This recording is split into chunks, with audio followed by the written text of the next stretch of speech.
ვალერია არქანიას სახელობის არტ გალერეაში აფხაზეთის ავტონომიური რესპუბლიკის განათლებისა და კულტურის სამინისტროს ორგანიზებით აფხაზეთიდან დევნილ მასწავლებელთა დაჯილდოება გაიმართა. განსაკუთრებით აღინიშნა იმ მასწავლებელთა ღვაწლი, რომლებიც გარდაბნის მუნიციპალიტეტის საჯარო სკოლებში ქართულ ენასა და ლიტერატურას ასწავლიან.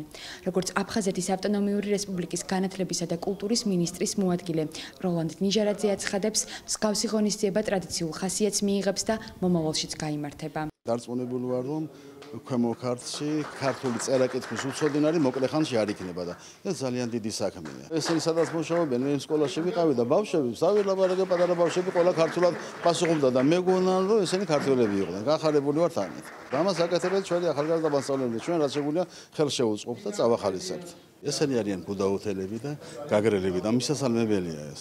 ჩვენ უნდა დავეხმაროთ დიასპორებს, რომ მათაც სრულყოფილად შეისწავლონ ქართული, რომ გახდნენ სრულყოფილი მოქალაქეები ჩვენი ქვეყნის. ხშირად ფიქრობთ მასწავლებლები, რომ როგორ გავზარდოთ მოსწავლეებში мотиваცია, რომ საინტერესო და სახალისო გახდეს სასწავლო პროცესი. არანაკლებ მნიშვნელოვანია პედაგოგებში мотиваციის ამაღლება, რომელსაც ემსახურებოდა სწორედ დღევანდელი დღე. ეს არ გახლავთ პირველი ინიციატივა, ასევე იყო წლის საუკეთესო პედაგოგის დაჯილდოება. მადლობა მინდა გადაუხადო აფხაზეთის განათლებისა და კულტურის სამინისტროს იმ დაფასებისთვის და ნდობისთვის. წინა პერიოდთან შედარებით პროგრესი არის.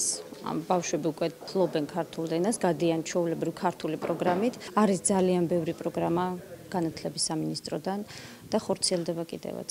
გადმოგვეცა სიგელები და კიდევ ერთხელ მინდა მადლობა გადაუხადო აფხაზეთის განათლების და კულტურის სამინისტროს.